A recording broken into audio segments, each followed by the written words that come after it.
Signore e signori, buonasera. I expect a much louder buonasera. Buonasera.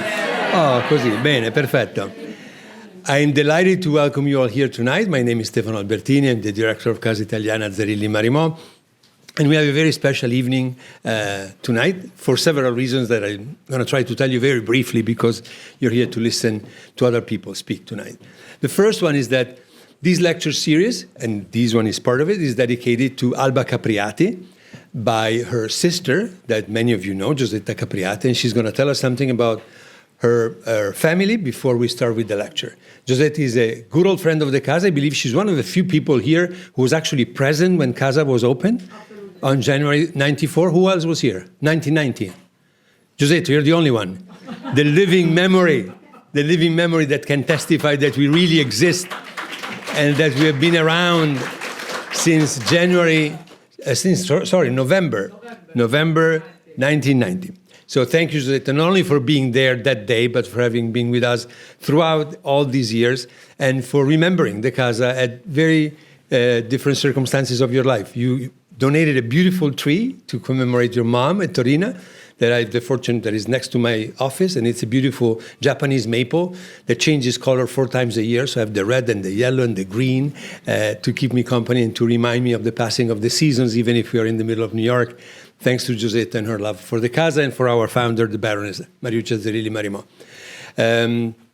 And you're here because the Alba Capriati is very important to us, so every year we decide to address a topic that is very important with a person that is particularly dear to us and particularly respected in her or his field. In this case, we have Eugenia Paulicelli, who is a professor of Italian emerita for the past 2 months, despite her very young age. It's professor emerita at Queen's College and the Graduate Center at CUNY.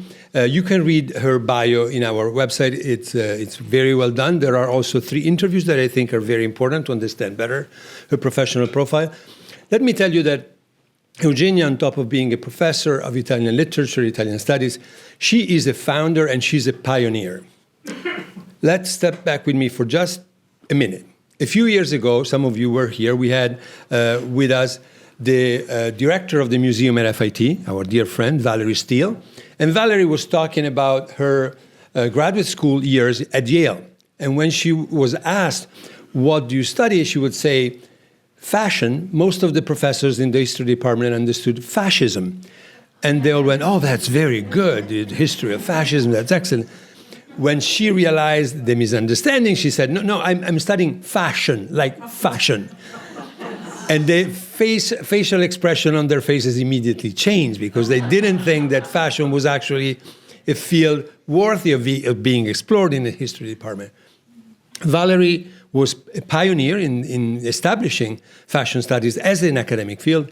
And I have to say that Eugenia Paulicelli did the same thing for a broad part of the humanities, and especially for Italian studies.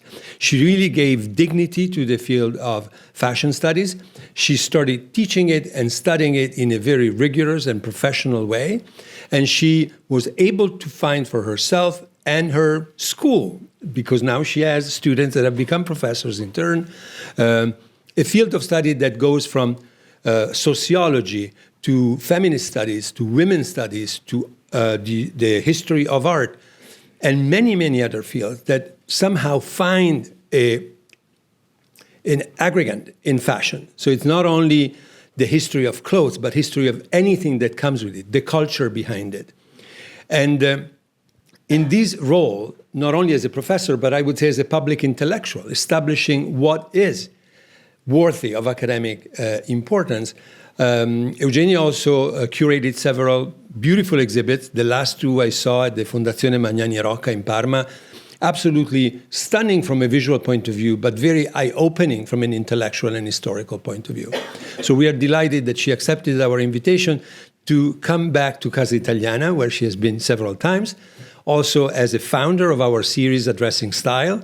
That is a series that basically encompasses anything that has to do with fashion, style, taste, beauty, architecture, and many other fields, to talk about a book that she wrote a few years ago. We are presenting the 2nd edition, the paperback, so now you don't have any excuse not to buy a copy. In the meantime, also an Italian edition came out of her book with an interesting appendix that she might want to say something about when she talks about her book. So I'm very excited to listen to her, and I also want to thank Francesca Granata, a professor at the Parsons School of Design, that has accepted to be a discussant to engage in a conversation with Eugenia after her presentation. So we have a full evening. As you might have understood, the common thread is women that talk about fashion, but not only. And there is another thread that I have not revealed before, but all these women we are talking about, they're all from Puglia. We didn't do it on purpose, but there must be something in that heel of the boot that produces these remarkable women. So without further ado, please help me welcome Giusetta Capriati to the podium. Thank you.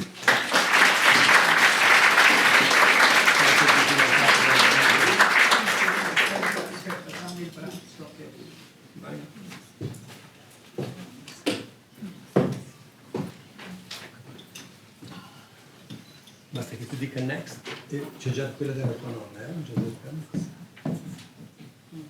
C'è già questa? Tu basta che dica okay. Thank you, Stefano, for having organized this fascinating lecture, the second of the Alba Capriati series lectures, and to make me feel at home with the ladies from Puglia, where my entire family comes from. It's a real pleasure. And fashion was always a very important item in my family. Here is my grandmother, my maternal grandmother, Alba Messere, from whom my sister took the name. Alba Messere was born in Giovinazzo, a lovely small town at sea near Bari, and her family still owns a palace that was recently opened for the spring openings of the Italian National Trust, FAI. She married the pharmacist Luca Morelli in Bari. This picture was taken shortly before her marriage in 1910, and you can see how elaborate her dress was. Alba Messere, like many girls of that time, was sent to boarding school in Rome for 10 years. And in those 10 years, she learned how to cook, how to play the piano, and how to embroider. And here we have, second picture. Okay. In 8 years, she produced this masterpiece. It's a huge bedspread made of green velvet and pink silk, embroidered with daisies and jasmine flowers. It simply amazes. I recently donated it to a newly born museum of embroidery in Palermo, because it is really a museum piece. Now we have my mother, Torina Morelli. Torina Morelli was born in Bari. She married Bernardo Capriati, my father, whose grandfather had been the mayor of Bari. There was Palazzo Capriati, etc. After getting married, my father was moved to Rome. He worked in a bank and he was moved to Rome. So I was born in Rome. My sister was 10 years old and was born in Puglia, because mother went back every summer. She was born in the summer.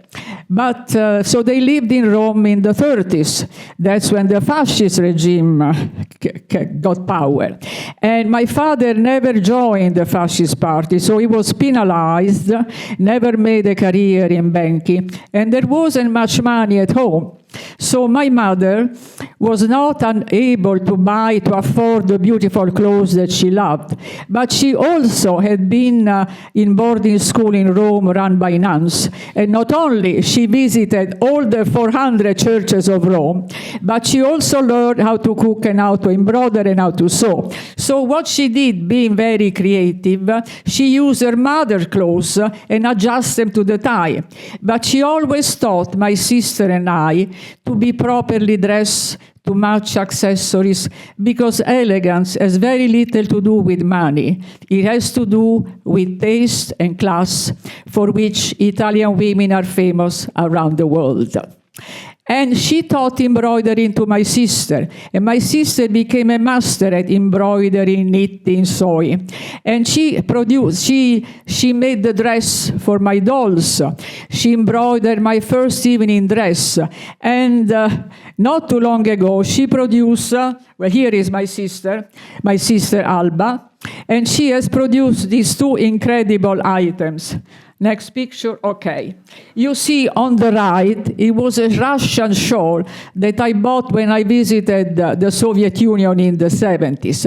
Later on, I showed it to Alba, and she said, yeah, it's a nice shawl, but it needs to be brightened up. And so she did all the embroidery in there. 15 years ago, I went to Pakistan and I bought this pashmina.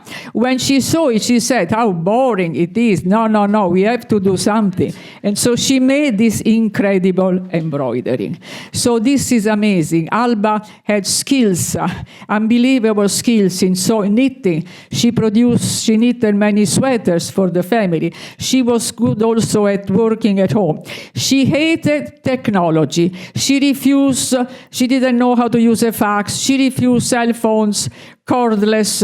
She didn't have an ATM card. She would go to the bank once a month, get money, put it under the mattress like in the old days. She didn't even know what a computer was because she believed in handwork. And she had these incredible skills. And I'm just sorry that her skills were not enough recognized. So thank you, Stefano, for doing this lecture tonight.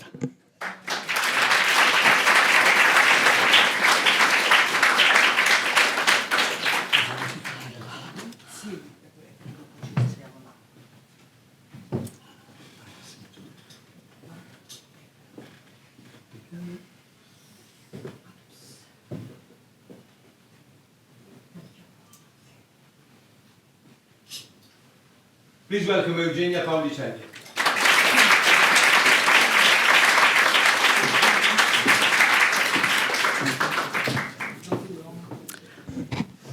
Good evening. Thank you very much, Stefano. This is a very special occasion for me, to celebrate. And in your company, la signora Capriati, and also this coincidence to be all Pugliesi, us three, and also to see here some of my former students who are now professors. So I'm very proud of the work they've done, and also the friendship with Francesca, whom I met maybe more than 20 years ago. So it's a fantastic occasion. Thank you very much. So as a way of introducing my book, I would like to refer to a short story by Anna Banti, La giornata dell'inquieta, a day in the life of a restless woman, published in the fashion magazine Bellezza on September 9th, 1941. The protagonist is a mother figure, Antonia, a bourgeois woman who is introduced to the readers surrounded by her children's loud voices. Her sense of restlessness emerges through the crevices of everyday voices, gestures, and conventions. Although she seems to be a woman that has everything, she is trapped in the domestic space, as well as in her social life and the conventional conversations she has with her female friends. She is estranged. At day's end, she is even more enveloped in her solitude, all the more emphasized when she touches a notebook, a journal she hides in a drawer. She looks at the journal with both nostalgia and a desire to continue to write, hinting at a suppressed intellectual or creative life described as a guilty desire. She thinks that creative activity is not compatible or acceptable for a mother and a woman of her social standing. Writing in a room of one's own are perceived as a sin.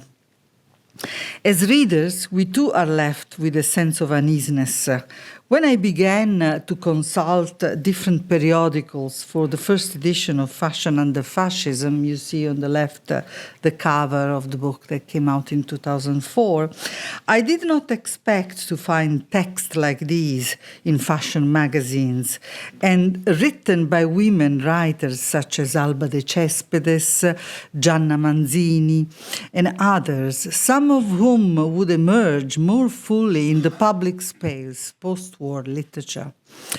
Nor did I expect to find stories on mothers in crisis, about the role they were forced to play in the face of a triumphalist fascist propaganda that celebrated their role as happy and prolific mothers.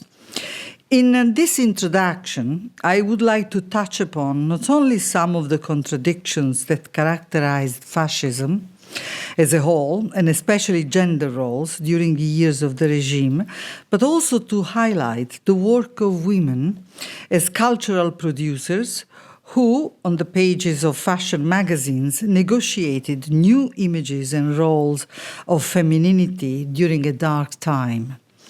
These women share many similarities with those identified by Francesca Granata in her work on fashion criticism.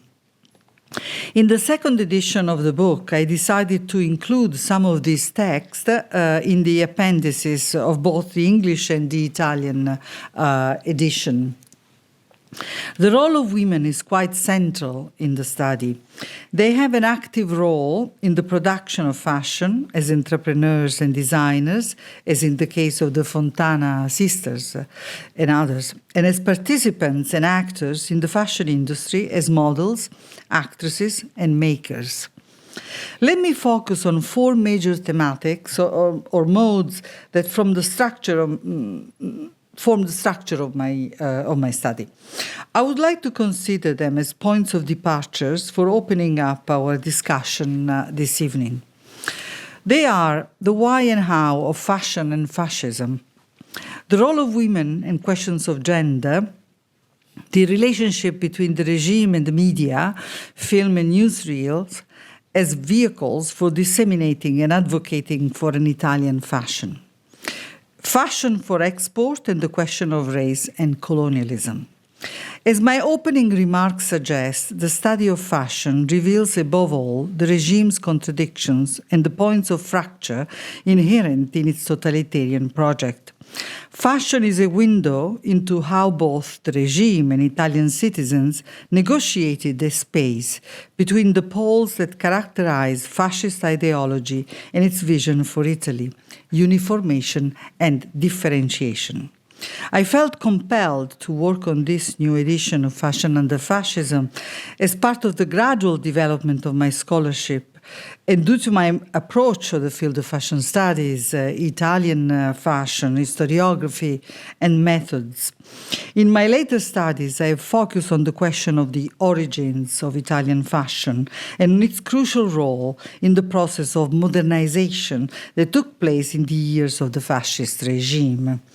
Fashion brings to the fore the complexity and the multifaceted mechanism put in place by the regime to control everyday lives, including clothing and how people's days were structured. Fascism aimed at marking fascist time, designating 1922 the year of the March of Rome, and when the regime came to power on October 29th as year one of the fascist regime, thus establishing a fascist time that structured the rhythms of the day, working and leisure time. This became the new norm. If the March on Rome marked a tangible sign of the self-proclaimed fascist revolution, the disciplining and organizing of work and leisure time, of the modes of dress, of speaking, saluting, and behaving, also represented the revolution, a slow one, but a revolution nonetheless. Fascism enacted what Emilio Gentile has called an anthropological revolution, the systematic implementation and interconnection between mythological and performative time. Fascism did not scrap the Christian calendar. The regime brought a double temporality into coexistence. The Christian calendar shaped by the whole world was set side by side with the fascist calendar and time. This doubleness also continued to structure and accompany the fascist regime in its topography. The state gradually penetrated the lives of ordinary Italians, but was also cognizant of heterogeneous and often incompatible gender roles, especially those of women. Modernity lived side by side with tradition, Spartan rules with an encouragement to consume.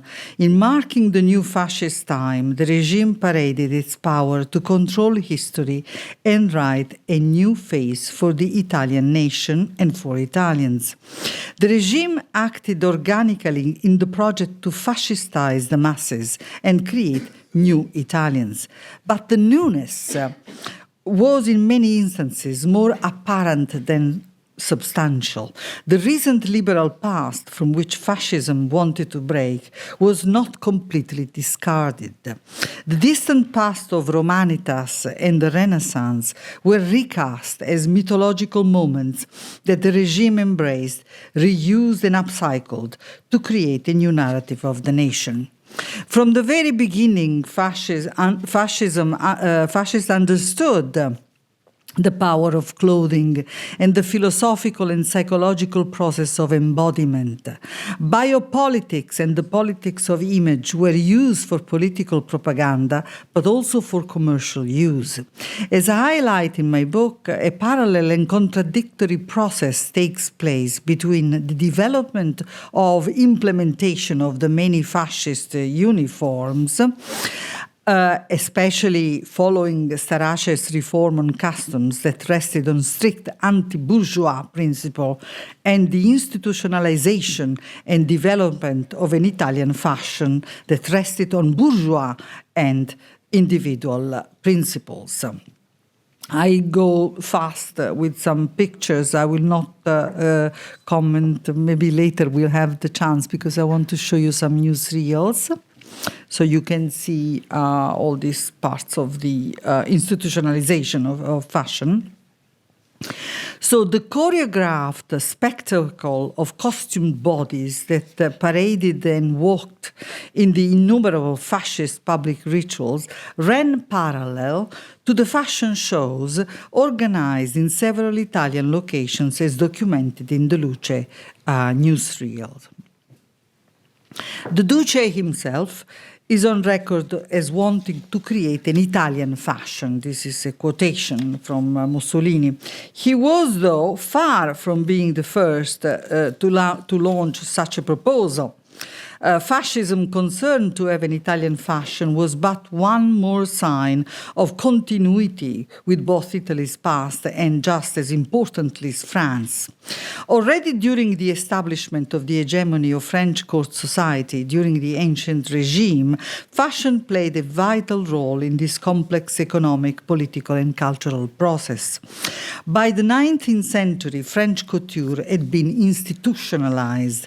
The project of creating an Italian fashion started in that same century with the development of print media, department stores, and the textile industry. In Italy's case, the struggle for an Italian fashion ran parallel to the struggle for liberation from foreign occupying powers during the Risorgimento, and stretched into the beginning of the 20th century amid the fiery debate on nationalism that featured participants from both the left and the right. This is Rosa Genoni, the futurist. I'll go quick here, but there was a lot going on. Dayat, and then women designers, very innovative women designers. This is Anita Pittoni, and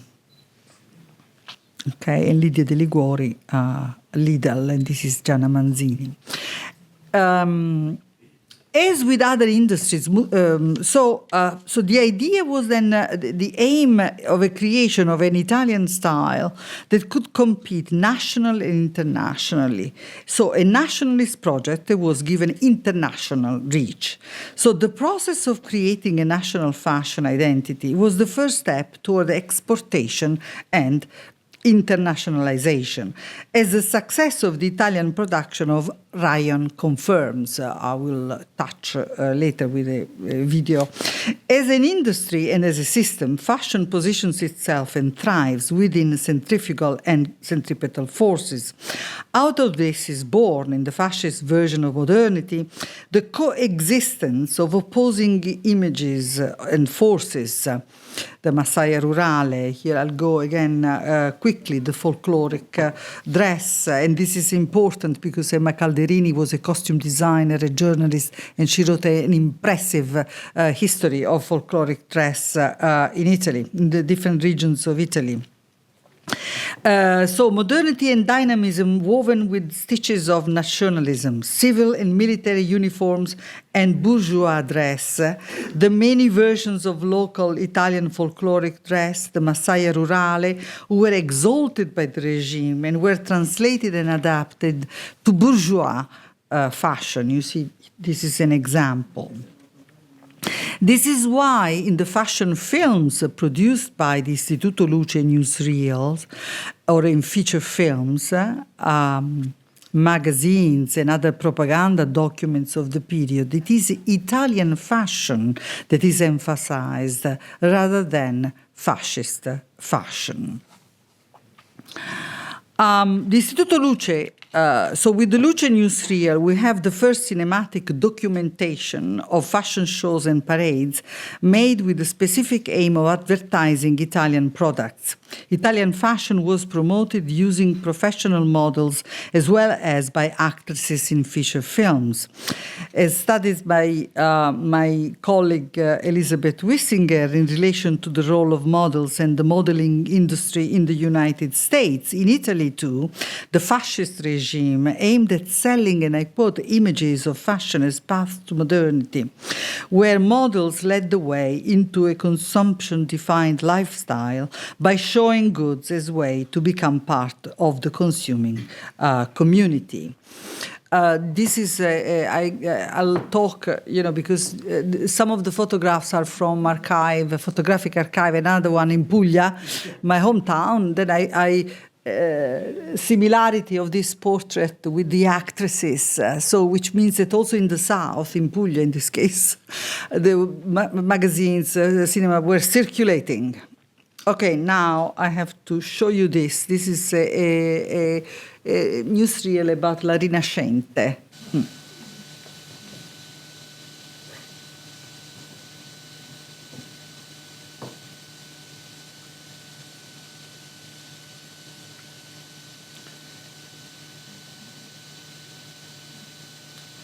And yeah, this is late 1920s.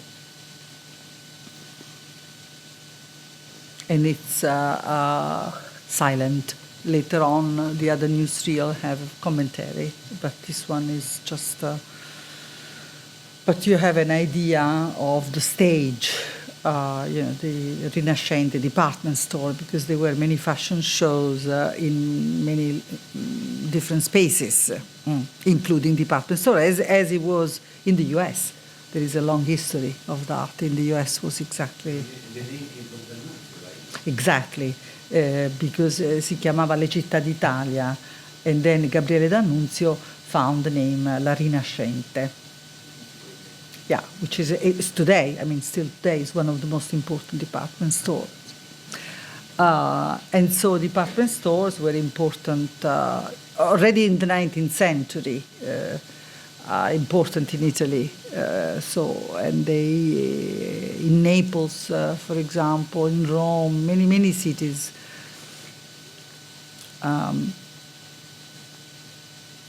And they were, again, producing ready-to-wear, very chic, very... In fact, I found some photographs in another Neapolitan archive that I use in the Italian edition of my book, very similar. And these are some catalogs. And the other one, among the many periodicals that I've used, there is one, actually, the La Famiglia Upim Rinascente. So it was a department store where you read the story of the employers. You see also the shop windows with the profile of Mussolini there. You can see that. So hundreds of Luce newsreels covered fashion in the late 20s and 30s, and now all this material is available online, so they digitize. So it's a fantastic tool for research. Even though the fascist regime had nationalized Italian fashion with the creation of the Ente Nazionale della Moda, so the first institution was actually founded during fascism, and had imposed policies that controlled production and marketing, the newsreels do not limit themselves to documenting and reporting only on state initiatives. Two trends emerge from the newsreel. First, Italian fashion appears to be linked to tradition of several Italian cities. You see Rome, Turin, Florence, Venice, and also to historical location and landmark architecture, Villa d'Este, Cernobbio, Como. It's amazing, the geography. But newsreels give no indication of a centralized Italian fashion in the way that Paris dominated French fashion. So this is important. Rather, Italian fashion is presented as the product of a plurality of fashion cities and local know-how, despite the regime, nationalistic politics and policies of the time. Indeed, it largely remains so even today. The second trend, no less important, has to do with reporting on international fashion. In the newsreels, we see massive attention given to foreign fashion from Paris, Berlin, Budapest, London, Sweden, even Shanghai and Mexico. And of course, from the United States, the nation to which most space was dedicated. In addition, analysis of the newsreels on fashion reveals two different components. First, the advertising and marketing of fashion films, a genre that has been lately studied, but the Italian case needs to be studied in depth. Second, technical questions, such as the use of the camera, the techniques of storytelling in a compressed time frame, usually about 1 minute or so, the formal aspects of the decor, landscape and background, the way models walk, and their gestural performances. The Luce's newsreel documented the many official exhibitions and events organized by the fashion industry in conjunction with ENM, the Ente Nazionale della Moda, such as the biannual exhibition of fashion and textile held in Turin, which blended local craftsmanship and modern technology, especially in the presentation of autarchic fibers. Turin, however, was far from being the only city to host fashion exhibitions.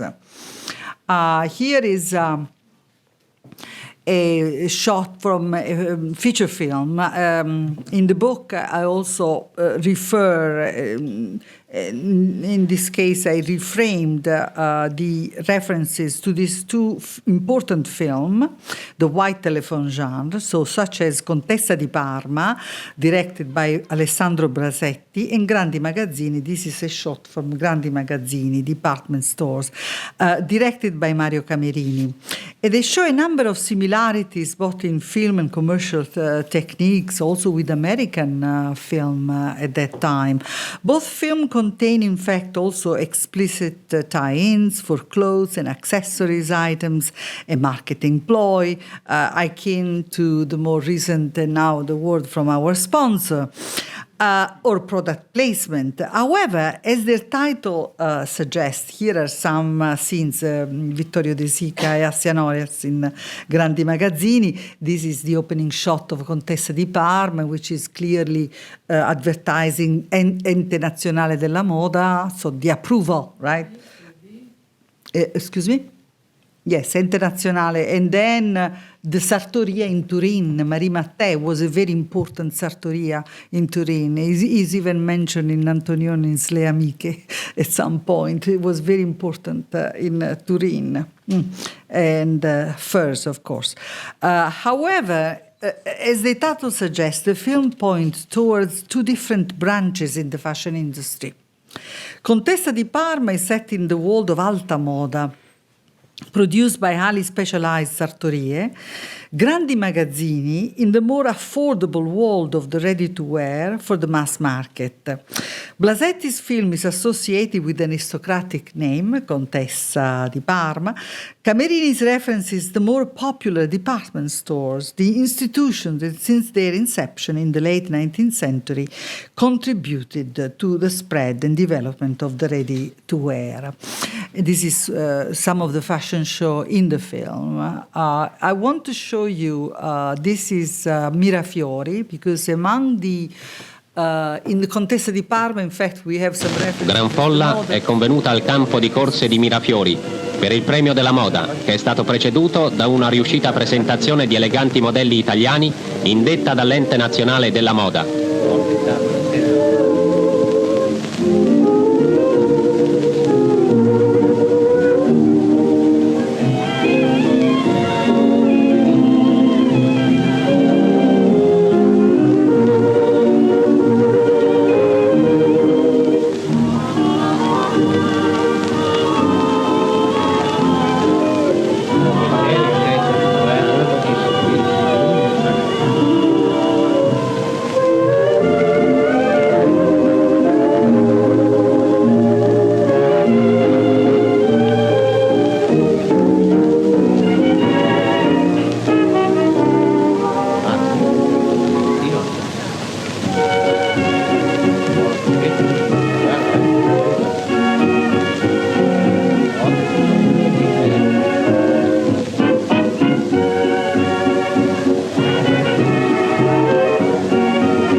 So,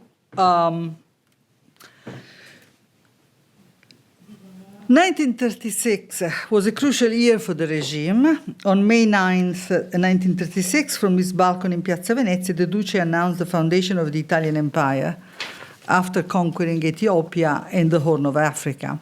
With the empire, fascism aimed to further develop the process of fascistization of the masses with a new turn that brought with it implications for fashion and textiles. A massive campaign was launched to invite women of all classes to donate their wedding rings to the fatherland to help finance the war in Ethiopia. New legislation was introduced after the declaration of the founding of the empire to preserve the superiority of whiteness, which paved the way for the emanation of the 1938 anti-Semitic racial laws. But even earlier, on September 5th, 1934, Mussolini published on the first page of the national newspaper La Stampa an article entitled "Is the White Race Dying?", which followed on from a public speech of the Duce gave about the Difesa della Razza. Later, in 1938, the biweekly magazine La Difesa della Razza, the white race, of course, was founded in Rome. You see here some of the images of the magazine. And Jews and black were photographed and described in derogatory terms and treated as inferior to the white race.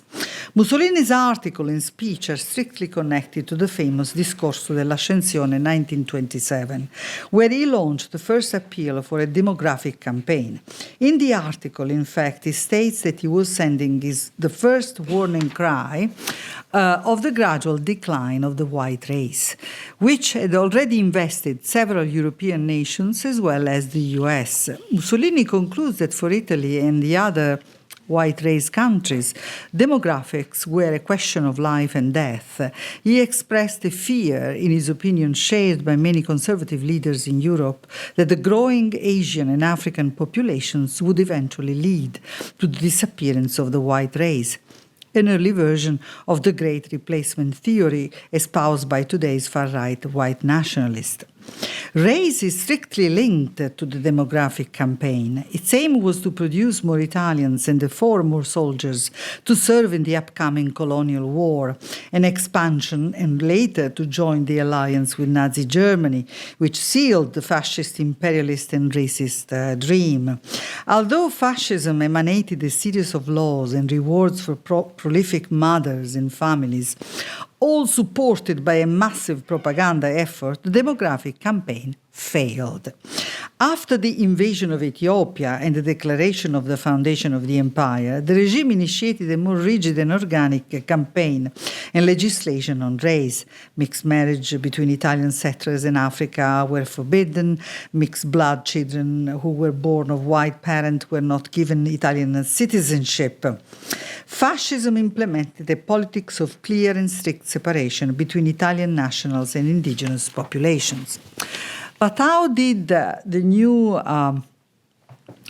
Italian empire export its wares and achievement in the most grandiose of metropolis, the 1939 New York World Fair, whose general theme was the world of tomorrow? These are some photographs from Lidl. This is a scarf that I actually found at Seton Hall University a few years ago. It was on the wall. Is a Discorso del Duce. Yeah, no. I just put them together because it's part of the same. But it's the Duce on a scarf, So it was interesting to see this artifact in the US. So Desnia Fiocco.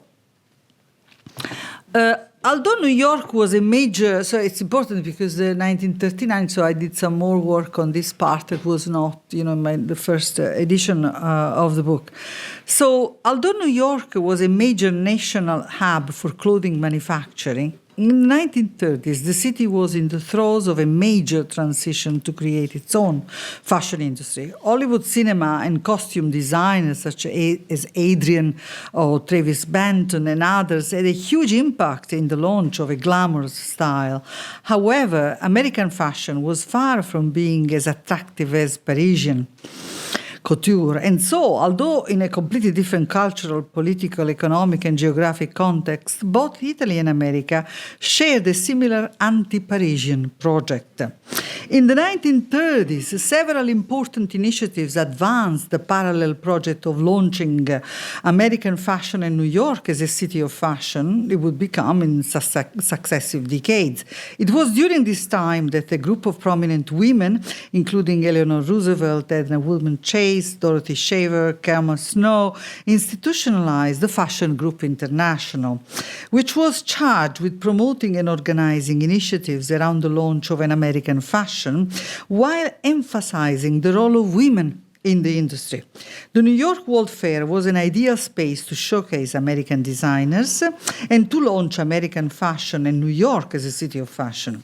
It was also an ideal space to showcase Italy and Italian fashion. This is the Italian pavilion. Indeed, the Italian pavilion at the fair foregrounded Italy's progress in fashion and textile. The textile hall in the Italian pavilion was designed by the architect Michele Busivici and others called vetrinisti.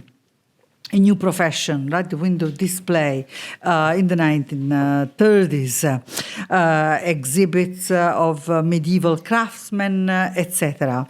So visitors could then go on to see the products of numerous contemporary Italian companies, some of them household names that still exist today, such as Ravasi, Rivetti, Zegna, Marzotto, Ferragamo, and several Naples-based manufacturers of men's ties and leather gloves for children and adults. The exhibit also featured a number of fashion houses, including the well-known Ventura, with branches in Milan and Rome. The first Italian fashion show at the New York Fair was organized on May 9, 1939. In the NYPL archive, I found a very detailed description of the fashion show written by Eleanor Lambert, who later will be recognized as the godmother of American fashion. She was, in fact, the founder of what will later become the New York Fashion Week. The first one was held in 1943. And behind the regular fashion show that then follows, she also invented la festa dell'anno, became the Met, the gala. But she was actually started this. It's very interesting. Lambert was then at the very beginning of a fabulous career in the fashion world as one of the promoters of New York as capital of fashion. She dedicated 4 entire pages to the Italian fashion show organized by the Snia Viscosa. And I just stumbled in this document, the manuscript, I translated it into Italian in the Italian edition because it's fascinating. And among the Istituto Luce newsreels, one documents an Italian fashion show at the New York Fair dated August 5th, 1939. This is the only Luce newsreel about the New York, the Italian exhibition that I found in the Luce archive. Yeah, this is Snia and also Vogue America published several photographs referring the Italian fashion.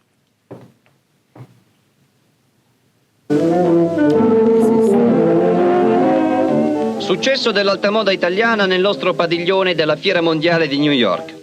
Oltre che per l'eleganza e l'originalità, i modelli presentati hanno riscosso la più ammirata curiosità anche per i tessuti autarchici che li compongono, che la genialità italica ha saputo ricavare dalla polpa del legno, dal bambù, dalla ginestra, dalla canapa e perfino dalle sostanze più impensabili, come la crema di latte, che dà un tessuto di straordinaria morbidezza ormai noto ed apprezzato in tutto il mondo.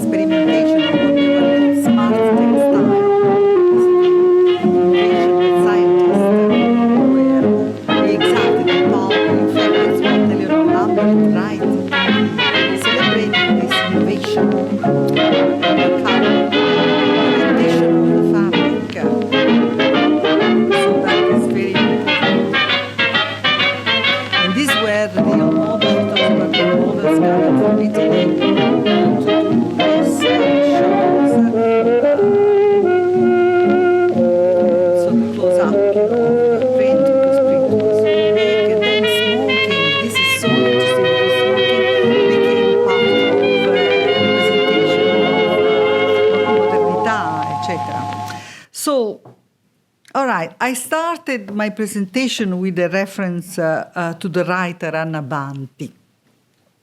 In concluding, I would like to refer to another text, this time written by Camilla Cederna, La Moda Nera. This you find in Italian, I'll translate it into English. Black Fashion, published in Milan on September 7th, 1943. Cederna explicitly critiques women's fascist uniforms and even ridicules the sentiment of authority and command over space and people they aimed at delivering. And she says, from afar, they look like big insects. They were the women wearing the opaque fascist uniforms and the air of importance. Almost none of them possessed it innately. Rather, they borrow it for certain official ceremonies. Pompous behavior that was transmitted to them by the orbace, was the textile from Sardinia used for the uniforms, and the shoulder pads that generated non-indulgent gazes from the crowds dressed in bourgeois clothing or in flower print fabric. This article occasioned Cederna's arrest in the post-armistice during the Salon Republic, because they thought the fashion was over, but it was not over. So she was arrested and tortured because of this article. At the same time as Italy and Europe were amid the tragedy of the war, fashion rather than uniforms was still captured in magazines and film. And to conclude, I would like to show you another short film from 1944 titled Moda in Guerra, Fashion in a War. This film is not part of the Luce archive, but I stumbled on it during my research. I had and still have questions about this short film. Where was it shot?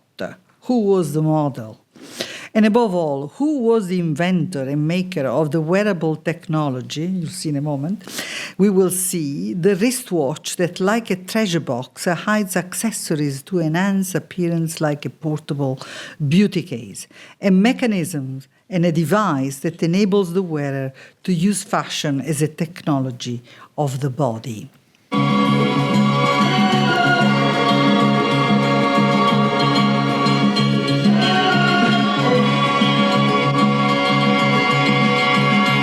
Agosto 1944.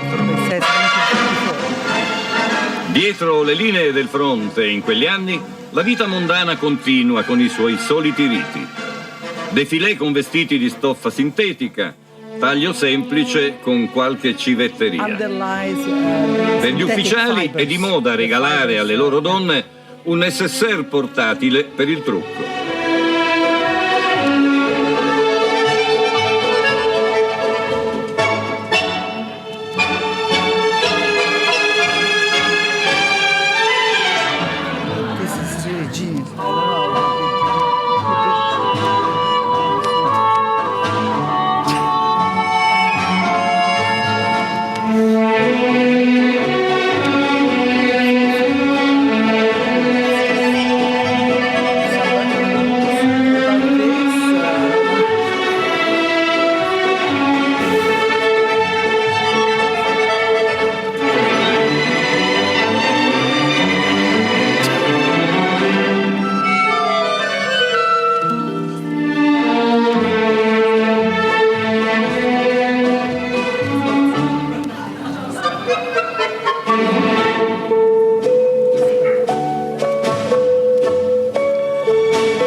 Parigi, l'ultima trovata è la calza di seta senza seta. Si tratta semplicemente di tingersi le gambe. È facile e comodo. Già le donne eleganti hanno sostituito la giarrettiera col pennello. La calza dipinta resiste anche all'acqua e non si stinge.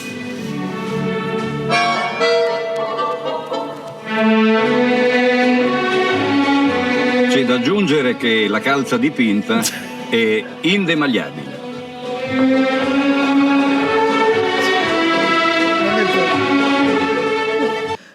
Okay.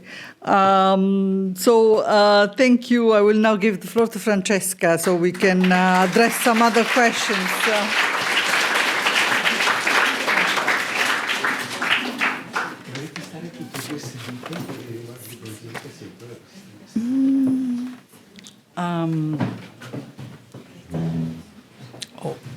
E poi...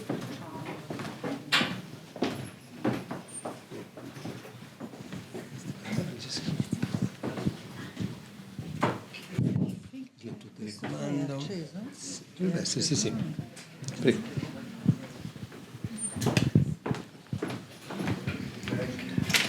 Vediamo qua. Troppi aggeggi in mano. Sì.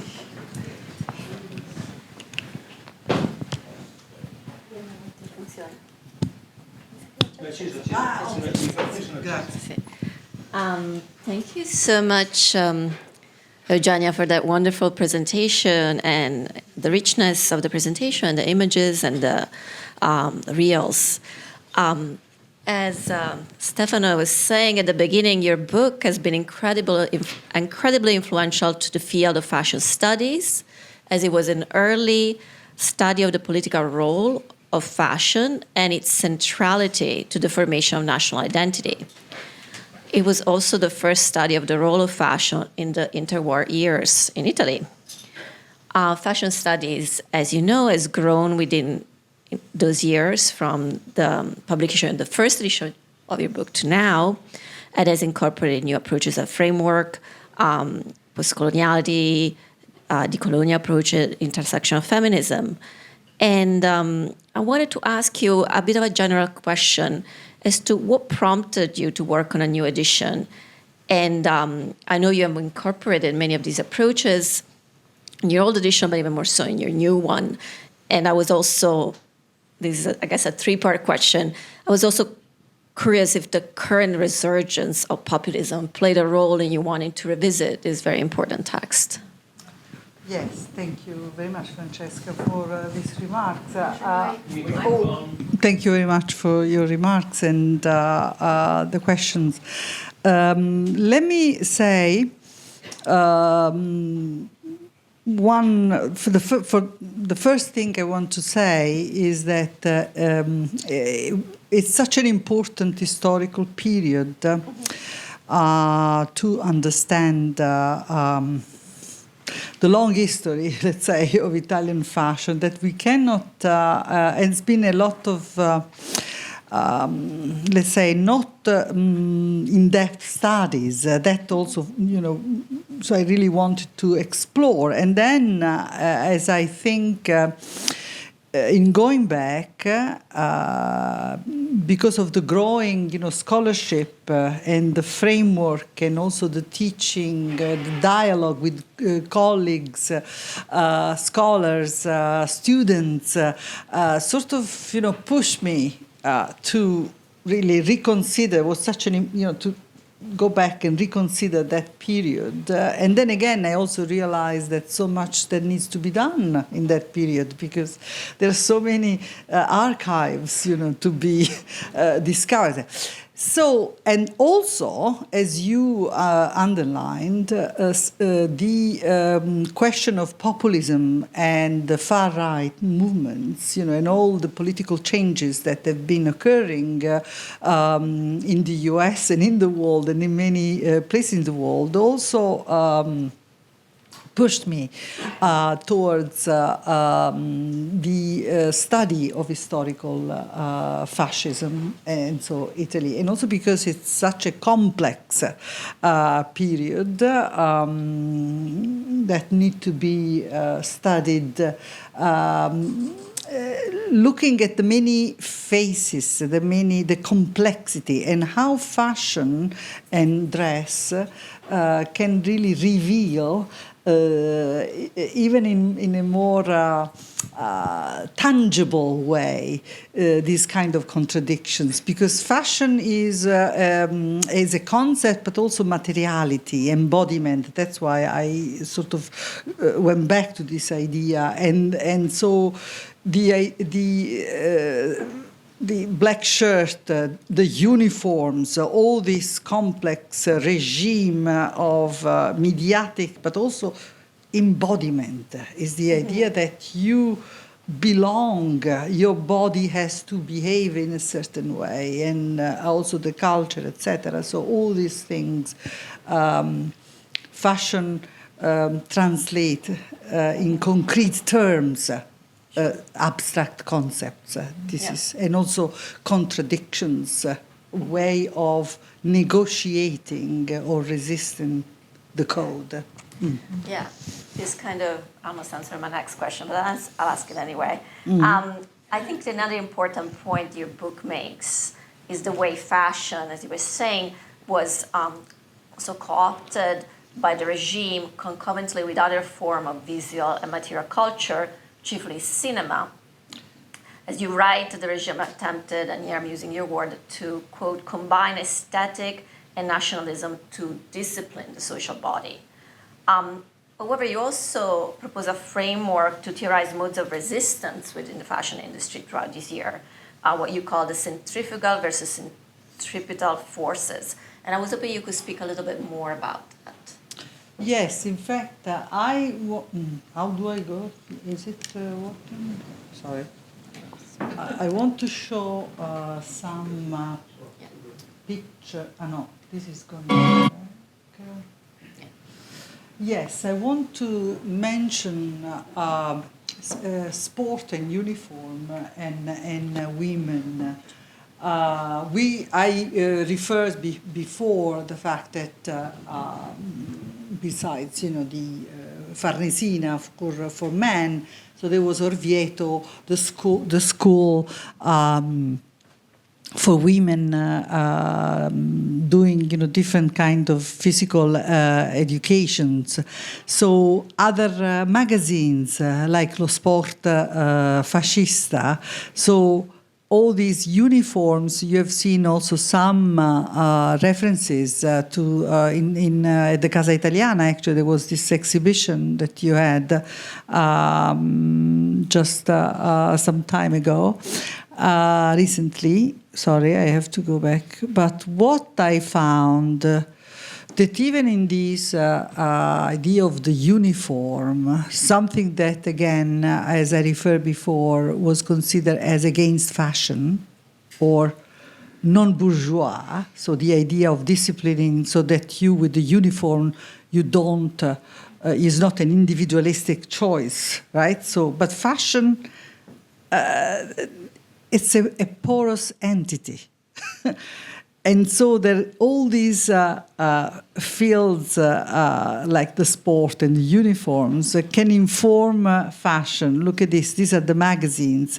And so the idea of the sportwear, as we would say today, and actually characterizing American fashion, there's been important studies about that. So you see certain interconnections here, but also the use of certain textiles, certain style. Now, these are also the magazines, and again, different kind of sports. This is another thing that to me it's also interesting to pay attention. An elite sport like skiing, etc., that we see representation. But also how sport changed the dress codes. So women, this is some vignette. It's so interesting to see ridiculing the fact, women started to play sport with a skirt, but then there was an evolution to the shorts, and the shorts was not accepted by the church and the state, but then it was negotiated for tennis, for example, or look at this. This is fascinating, right?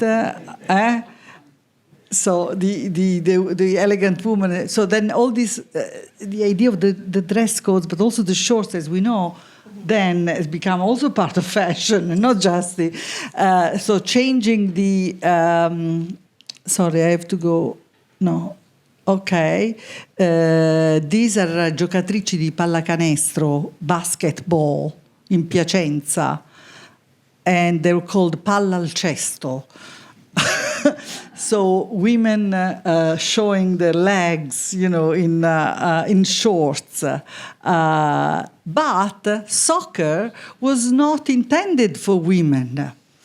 It was a male kind of, sport. It was not part of the official.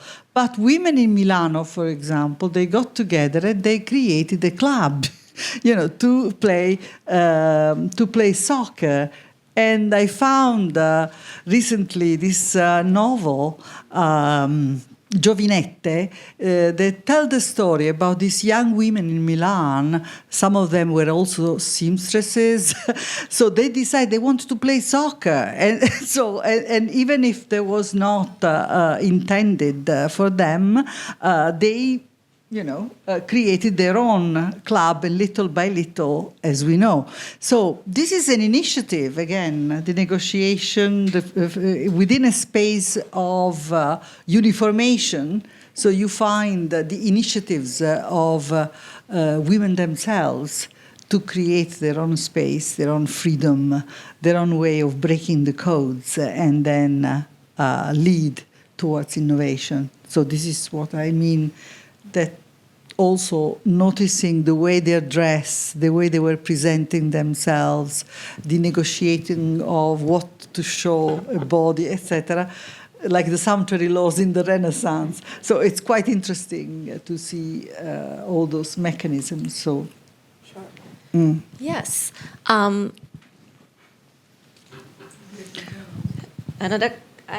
will ask one more question, then I think we should probably open it to the public. But yes, you conclude your book. In the conclusion, you speak about this anecdote, right, on how you were contacted by the Ethiopian-American singer Kelela, who had been asked by the Italian fashion luxury brand Fendi to perform on the rooftop of the Palazzo della Civiltà. which is part of the Eur district, originally, of course, built this particular building to celebrate Italian colonial expansion in East Africa. So this, again, highlights how fashion and fascism remains intertwined in contemporary Italy, and underscores the importance of your book in discussing our collective past and combating historical amnesia. And I was hoping you could tell us a little bit about this exchange, this encounter you had with Kelela. Yes, I conclude the book with that episode because it happened in 2017 that I received this email by Kelela, who is a singer. I didn't know her. I didn't know her work, but it was quite an interesting conversation because she was invited again in Fendi, the headquarters. They rented the Palazzo della Civiltà. I don't know until when, but so in any case, she was invited to sing in an initiative that the brand was organizing, and she was puzzled because there was a sort of a debate in the several newspapers, etc., because they were accused of silence. So nobody talked about the history of the Palazzo della Civiltà. And so she was, of course, hurt. Being an Ethiopian, she said, I remember my family. Why, not historicize? Why not addressing the fact that this building is a monument and belongs to this history of the city of Italy? And that also brought to me to really think on how we address and explain the past, because she was an artist, but an artist who was committed to have a role also in storytelling, in being an activist, and understanding the history. So this monument exists, but let's contextualize this monument, because there was an overt omission in the debate in the newspapers that they were circulating, and that's why she contacted me. She said, "What do you think as a scholar of that?" So it was quite interesting, because then he pays attention to what? To the question of memory and amnesia, and then we need to address the dark past of any nation, there is a dark past, but we need to address it. Yes, perhaps we can open it up to the audience. Thank you so much for I steal the first question. Eugenia and Francesca, thank you so much for this presentation. There are so many issues that you raised that would deserve a lecture on their own. Can you hear me? Excuse me? Oh, never mind. Somebody left his bag. Oh. Okay. So one is that you are able to highlight and bring up to light many of the contradictions of fascism, and many of them were open, like strapaese, stracittà, right? The idea of the exaltation of the countryside as the place in which real fascist culture and families can prosper. And the opposite, stracittà, the idea that the city is the place of modernity, is the place where fascist ideas can grow and prosper. And the idea between regionalism and nationalism. And I was fascinated by the map that you showed, the map of Italy, with the different regional costumes, vis-a-vis the uniformity of the fascist uniform that was, of course, adopted on the entire national territory. And what I found interesting even more was the attempt to incorporate some of the more traditional regional folkloric costumes into high fashion. And my very naive question is was that successful as an attempt to combine the regional element with a sort of highly stylized and modernized fashion? And the other thing is that I found fascinating, of course, is the one that you mentioned about the fibers being natural. And it's interesting that during the New York Fair, they're presented as natural fibers coming from the pulp of trees and from milk and from all things that are good and natural and that you can eat. And then move forward a few years, they talk about synthetic fibers. So the idea of moving from considering those new fibers, and there was indeed a lot of research that was applied. Italy doesn't have cotton, doesn't have linen. It had a very limited industry of silk that was dying at that time. So fibers were very important, and the fact that they were able to find them from natural products was a very exciting discovery. But then at a certain point, they give up on the marketing of these new fibers as natural, and they accept the idea of synthetic. So how is that passage going? So two questions. One about the regional and the national, and the other one about moving from the natural fibers to the synthetic fibers, at least in marketing. Thank you. Yes, thank you, Stefano. It never succeeded, actually, the idea of inspiration, from the folkloric dress. It was just a tool of propaganda, if you wish. But then also confusion, because no, is it here? Sorry. Yes. Because I mentioned also the fact that this plurality of Italian identities, that still today we know that, and also the different styles in fashion, right? Different. It has, so Il costume popolare. So Emma Calderini, this is a fantastic book because it's really, she was commissioned, but it's interesting that the introduction of the book wanted to justify the fact that there was regionalismo. He said, non è regionalismo. So they compare the different styles of dress in the different regions of Italy to Latino. He said it's like the language, so the origin of Italian Latino. So it's not regionalismo. We are sort of invented this framework, a narrative, to justify the fact that this pluralism is like dialetti, it's like dialects that they were forbidden. Right? Because this idea of nationalizing Italian language, also I showed you slides of the Dizionario della Moda that was also commissioned, 450 pages, to Italianize the language of Italian fashion. But you see, this lived side by side. There was also the Museum of the Tradizioni Popolari, which is an important museum, actually, because there is this richness of local tradition, the embroideries, the craftsmanship, the color.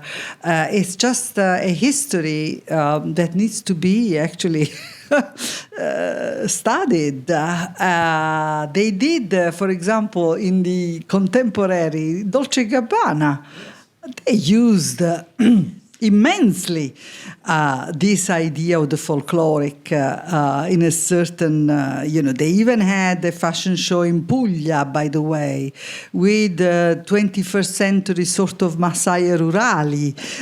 Yes, because with, it's quite interesting to see these threads, but also in a completely different way.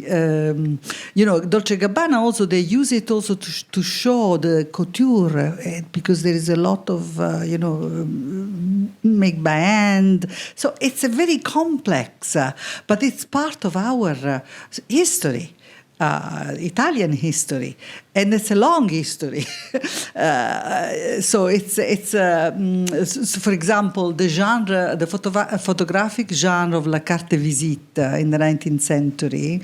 I've studied a little bit some materials in an archive, so it's quite interesting the fact that you see I costumi popolari. I mean, the people, working class, also people, women who were able to make things, beautiful things, and for them exhibiting those things was a way of being considered, a visible identity. So these are things. Then the other thing about the textile, very important. Again, today, in the 21st century, when we talk about, climate change, all those issues that are so important and sustainable, we are talking about, what is important, the innovation and the research that goes beyond the textile. So in that period, because of the autarky, there was a moment. But the scientists, the creative people, they were extremely skilled. That despite, also the diktat of a regime, they were able, to produce. So this is why I think it's important to focus on the skills that certain people have. Italy has an important history. And the idea of origins, in fact, Francesca, because you were asking, I know you wanted to know this idea of the origin of Italian fashion. I like, there is an essay by an American-Chinese scholar, Bu-Yun Chen. She wrote an essay in this book edited by Giorgio Riello, Christopher Bruhard, The Global History of Fashion. And she addressed, not Italy, she actually talks about China, but she addressed this issue that to me is important also for my scholarship on Italian fashion, the idea of debunking the idea of the origin, because like the origin of the fashion is in the West, but then Chinese scholars and other scholars demonstrated all those things that they were already there, but Europeans didn't know. They have no idea. And so what does it tell us? It tells us that we need also to go and study what people produce, what is the inventiveness, the creativity of coming up with certain ideas. So the textiles, indeed, if you study the post-war reconstruction in Italy, the textile industry was key in this. You cannot avoid. In fact, the Marimotti, who was the president of the SNIA Viscosa, suspended for a while and then come back again in the post-war and promoting Italian textile. It was important. So the innovation. Innovation. And so all these innovation and the colors. In fact, I was fascinated when Eleanor Lambert describes the Italian fashion show, the very first one. I didn't find any record in the film like the other one I showed you.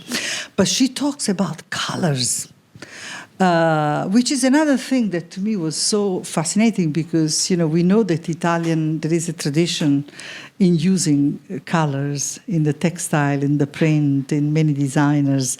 And so the fact that she praised not only the innovation of combination, hemp, rayon, different,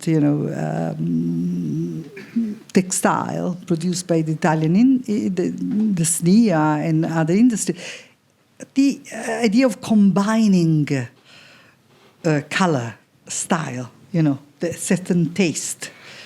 So that to me is so. That was the. Thank you. Thank you.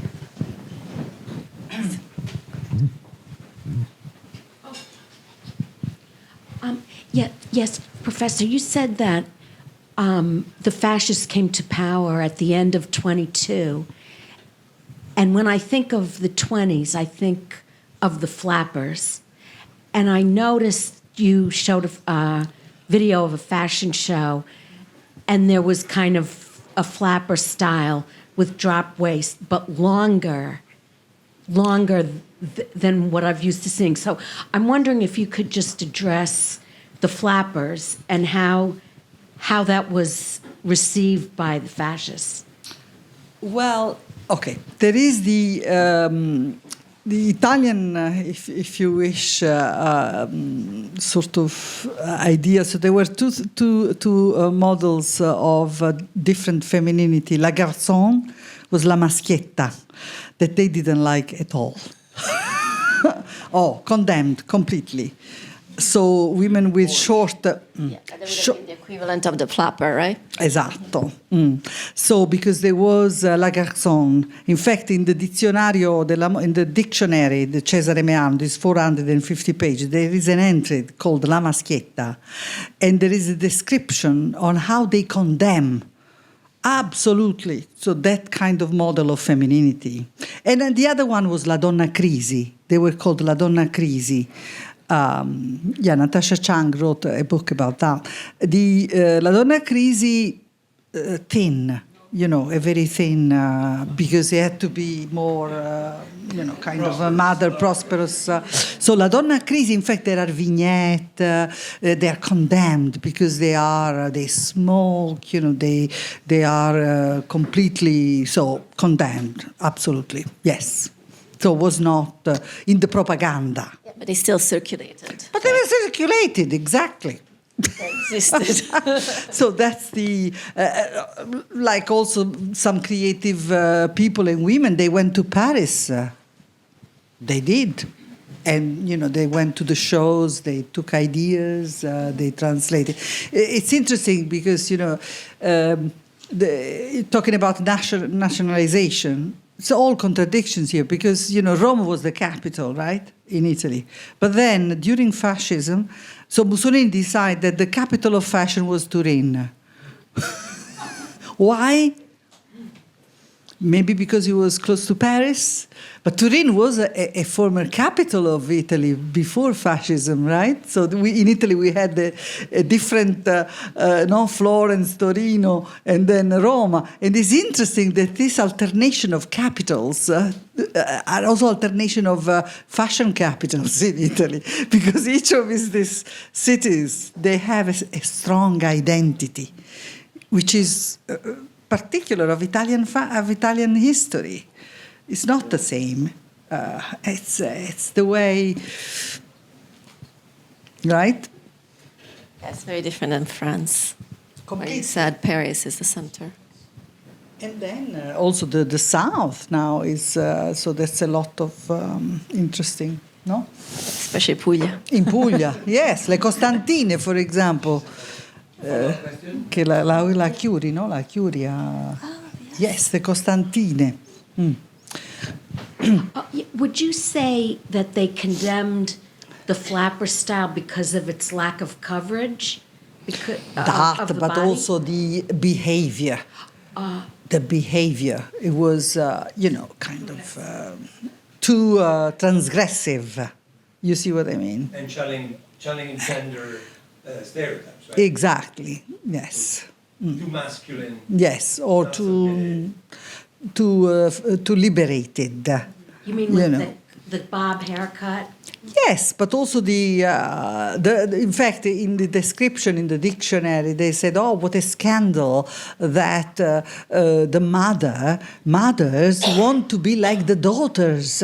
They want to look like them and dress like them and look like they are the same age." It was not something accepted because a mother is a mother, and it is a daughter.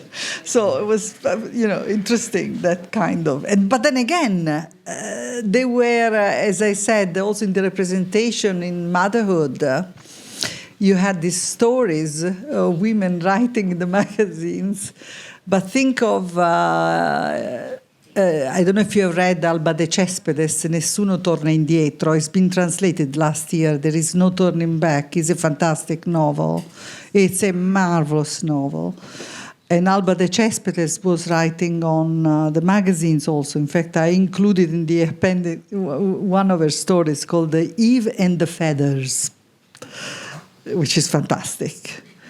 I mean, really, you see how they were able, and women journalists, well, Francesca has studied, it's not something easy, was not accepted much. Women had to fight.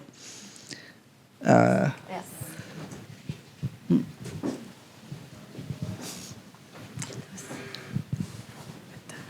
Oh, more. Hi, I'm just wondering, who was the women's fashion for? I mean, if I understand, the role of women was to be mothers and in the house, and that frugality was a big, big virtue. So I'm wondering, who was supposed to buy these clothes? Okay, so the people who could afford, certainly. But also there is another interesting aspect that I looked, I didn't have the time to show it, but I saw archives, photographic archives of the 1930s, where also a lot of people knew how to sew. And that was another skill, very important. So everybody went to the tailors or the seamstresses. There were many different seamstresses, some, Natalia Ginsburg actually in the novel called Lessico Familiare, I don't know if you read it, there are descriptions in which she describes that the family had two kinds of seamstresses, la sarta buona, the one who was making, coats, very important, and then another one was there to assist with repair, remaking, repurposing, as we say today, upcycling, because there were a lot of these things in the magazines, especially during the war, or women how to transform, a dress, etc., in another. So.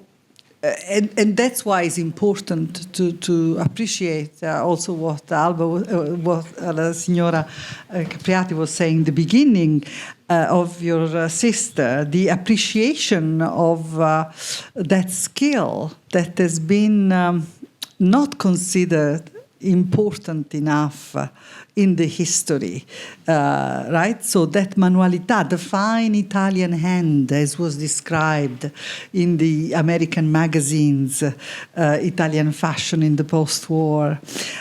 So that fine hand is an important, it's a richness.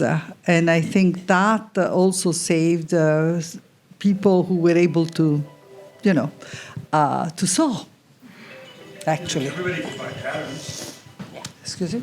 The patterns in the magazine. Oh, yeah. Hello. So first, thank you so much for being here. Hello. Yes. And so I am a current student at FIT, actually doing a research project about menswear during Mussolini and all of that. And obviously, we can talk about the black shirts and the militarization of menswear fashion, but I see you talk a lot about avant-garde women's wear. I was wondering if there was any avant-garde menswear or anything that was, outside of the realm of the black shirts and militarization of menswear and things like that. Yes, thank you. I couldn't discuss, but there were all the futurists. For the avant-garde, you have to study that, Balla, but Ernesto Michaelis Tayat, the tuta. So those are avant-garde. But also, we have to say, so look at this, the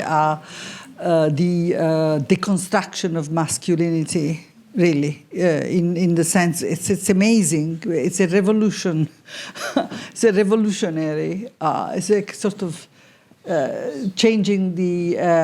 and also, what he did with his brother?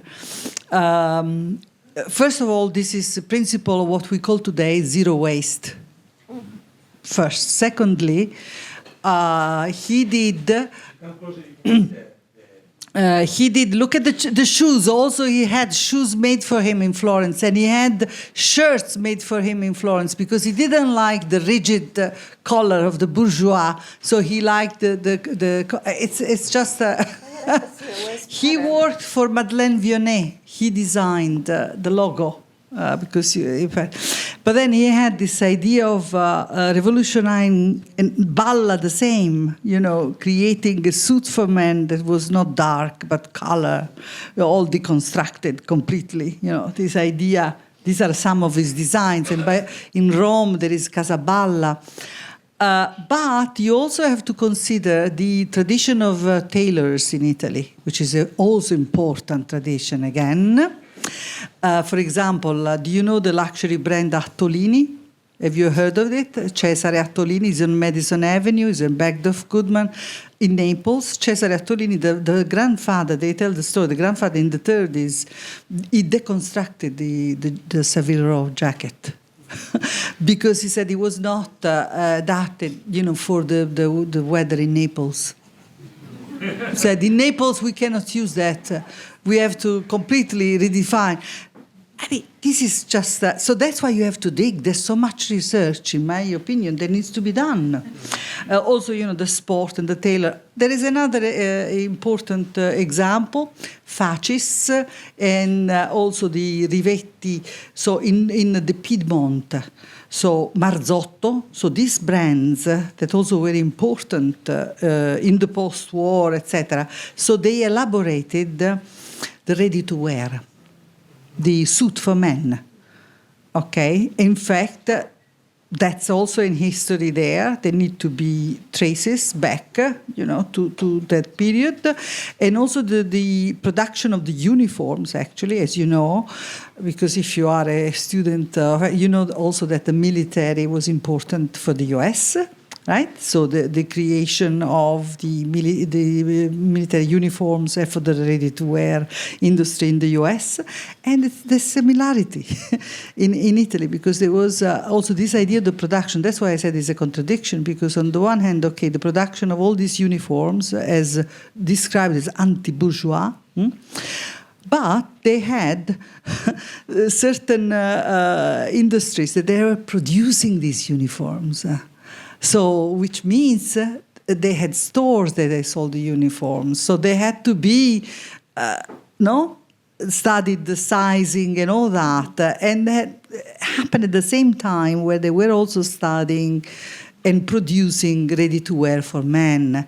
In fact, we have in the post-war fascists, some Italians here might remember, right? It's so important, but has the root, in the beginning. Fascists was a very, very important producer of men's suits, right? In fact, they had the exhibition that Stefano has visited. We put. Stock sizes, right?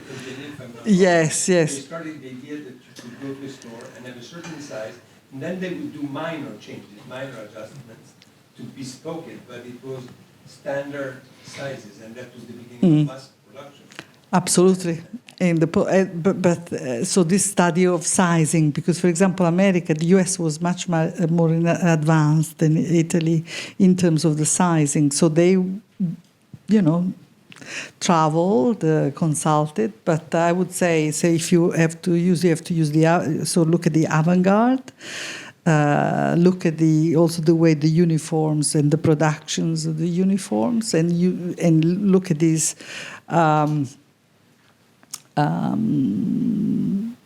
brands that were in the Piedmont, the Biella, in fact, today still is important. And talking about avant-garde, as our Frontier was mentioning, would you say that, for example, the futurist influence in menswear at the beginning, at least, was limited to ties and vest? Panciotto. Panciotto, right? Because that was the only places in which fantasy can be loosened up and they could explode with color and different things. So ties, But also the idea of the dandy. right? Exactly. Because the dandy, right, was the details. No, Baudelaire talked about the details, like the shirt, but then they elaborated, and then so it was. I think we have here as an exhibit as part of the Wolfsonian collection that is now in Miami. Oh, yeah. You can find there some examples of these futurist ties or futurist vests that were made with very lively colors, in contrast with very sort of dark and traditional Absolutely, suits. yeah. But that was like this little space that was left to fantasy and creativity for men, for vests and ties. And the Wolfsonian collection in Miami has some, I think they are the only ones surviving. Ones in Miami. Do you remember in the 80s Alessandro Mendini, the architect? Because he made certain ties that they were very incredible, that remind me of the futurist, the color. Mendini. Alessandro Mendini.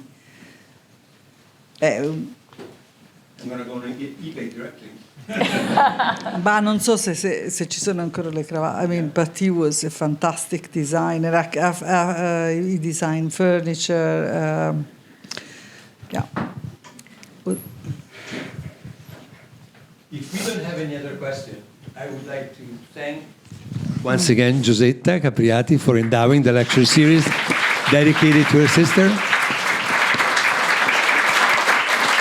And we couldn't have thought of a better content for the Alba Capriati lecture than tonight's presentation, Fashion Under Fascism, with Eugenia Paulicelli.